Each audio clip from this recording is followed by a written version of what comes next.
ഇന്ന് കേരളത്തിൽ സ്റ്റുഡൻസിന് ഓസ്ട്രേലിയക്ക് പോകുന്ന സ്റ്റുഡൻസിനെ സംബന്ധിച്ച് ഒത്തിരി ഡൗട്ടുകളുള്ള ഒരു കാര്യമാണ് ഓസ്ട്രേലിയയുടെ ഇമിഗ്രേഷൻ പോളിസി അല്ലെ സ്റ്റുഡൻറ്റ് വിസ റിക്വയർമെൻറ്റ് അതിനകത്തുണ്ടാകുന്ന ചേഞ്ചസ് ഇങ്ങനെയുള്ള കാര്യങ്ങൾ. അതിനെക്കുറിച്ച് ഒരു ജെനുവിനായിട്ടൊരു എക്സ്പ്ലനേഷൻ തരാൻ വേണ്ടിയാണ് ഞാൻ ഇന്നിപ്പോൾ ഇതിൻ്റെ മുമ്പിലിരിക്കുന്നത്. 2023 ഡിസംബറിലാണ് new migration strategy home affairs release ചെയ്തിരിക്കുന്നത്. അതും പ്രകാരം 2024 മാർച്ചിൽ അത് ചേഞ്ചസ് വരുത്താനാണ് അവർ ഉദ്ദേശിച്ചിരിക്കുന്നത്. നമ്മൾക്ക് നേരത്തെ ഉണ്ടായിരുന്നത് ജെനുവിൻ ടെമ്പററി എൻട്രൻ്റ് ആണ്. അത് റീപ്ലേസ് ചെയ്തിട്ടാണ് ജെനുവിൻ സ്റ്റുഡൻറ്റ് റിക്വയർമെൻ്റ് എന്ന് പറയുന്ന പ്രോസസ്സിലേക്ക് വരുന്നത്. അതിൻ്റെ ഏറ്റവും വലിയ അഡ്വാൻറ്റേജ് എന്നാന്ന് വെച്ച് കഴിഞ്ഞാൽ നമുക്ക് സ്റ്റേറ്റ്മെൻറ്റ് ഓഫ് പർപ്പസ് 300 വേർഡ്സിൻ്റെ സ്റ്റേറ്റ്മെൻറ്റ് ഓഫ് പർപ്പസ് വേണമായിരുന്നു നേരത്തെ. നമുക്കതിനി ഇല്ല, അത് റിമൂവ് ചെയ്തിട്ടുണ്ട്. അതിന് പകരം കുറച്ച് ക്വസ്റ്റിനെയേഴ്സ് ആയിരിക്കും സ്റ്റുഡൻറ്റിൻ്റെ ജെനുവിനിറ്റി പ്രൂവ് ചെയ്യാൻ വേണ്ടി ഡിപ്പാർട്ട്മെൻറ്റ് കൊണ്ടുവന്നിരിക്കുന്നത്. സ്റ്റേറ്റ്മെൻറ്റ് ഓഫ് പർപ്പസിന് പകരമായിട്ട് ക്വസ്റ്റ്യൻസ് കവർ ചെയ്യുന്ന ഇതാണ്. First one is details of their current circumstances including ties to family, community, employment and economic circumstances.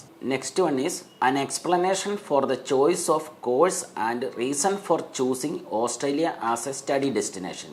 അതായത് നമ്മൾ എന്തുകൊണ്ടാണ് ഈ കോഴ്സ് ചൂസ് ചെയ്തത്, എന്തുകൊണ്ടാണ് ഈ കൺട്രി ഓസ്ട്രേലിയ എന്ന് പറയുന്ന കൺട്രി നമ്മൾ ചൂസ് ചെയ്തത്, ഇതിൻ്റെ എക്സ്പ്ലനേഷൻ നിങ്ങൾ ആൻസറായിട്ട് കൊടുക്കേണ്ടി വരും. Next one, what benefits the course provides to the applicant.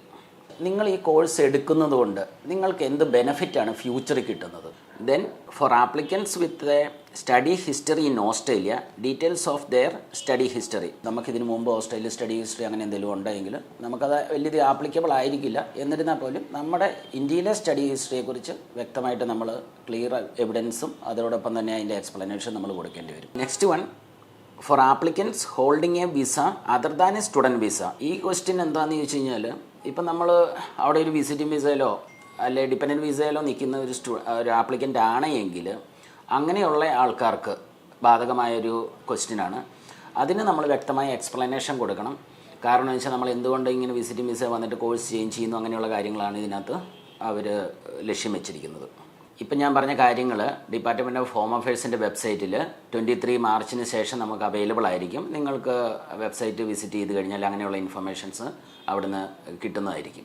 ഇപ്പം നമ്മളുടെ കുട്ടികൾ സാധാരണഗതിയിൽ അവിടെ ചെന്നിട്ട് ഇപ്പോൾ ഓസ്ട്രേലിയയിൽ ചെന്നിട്ട് പ്രൊവൈഡറെ ചേഞ്ച് ചെയ്യുകയോ അല്ലെങ്കിൽ കോഴ്സ് ചേഞ്ച് ചെയ്യുകയോ ചെയ്യുന്നൊരു ടെൻഡൻസി നമ്മൾ കാണാറുണ്ടായിരുന്നു. അത് ഒരു പരിധി വരെ ഇനി മുതൽ അത് അങ്ങനെ ഒരു ഓപ്ഷൻ കാണത്തില്ല സ്റ്റുഡൻസിന്. നിങ്ങൾ പോകുമ്പം ആദ്യം ചിന്തിക്കേണ്ടതും ചെയ്യേണ്ടതും എന്താണെന്ന് ചോദിച്ചു കഴിഞ്ഞാൽ, നിങ്ങൾക്ക് ഫ്യൂച്ചറിൽ എന്താണ് വേണ്ടത് എന്നുള്ളത് വ്യക്തമായിട്ട് സ്റ്റഡി ചെയ്തിട്ട് പ്രിപ്പയർ ചെയ്തിട്ട് ഒരു കോഴ്സ് ചൂസ് ചെയ്യുക.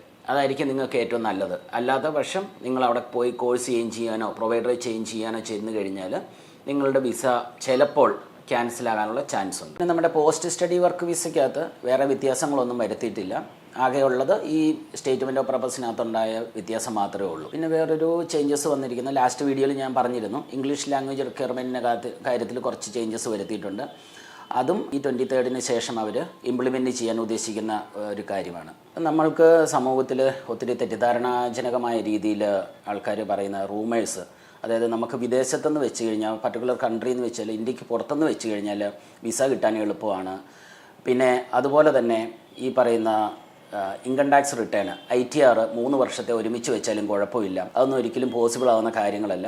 ITR ഒക്കെ എന്ന് പറയുന്നത് നമുക്ക് കറക്റ്റായിട്ട് ചെയ്യാൻ പറ്റുന്നവർക്ക് മാത്രമേ ഫയൽ ചെയ്യാൻ പറ്റുള്ളൂ. അല്ലാതെ 3 വർഷത്തെ ഒരുമിച്ച് കൊണ്ട് സബ്മിറ്റ് ചെയ്ത് കഴിഞ്ഞാൽ ഒരു കാരണവശാലും ഡിപ്പാർട്ട്മെൻറ്റ് ജെനുവിൻ സ്റ്റുഡൻറ്റ് അല്ലെങ്കിൽ ഫിനാൻഷ്യൽ റിക്വയർമെൻറ്റ് അവരൊരിക്കലും മീറ്റ് ചെയ്യപ്പെടുന്നതല്ല.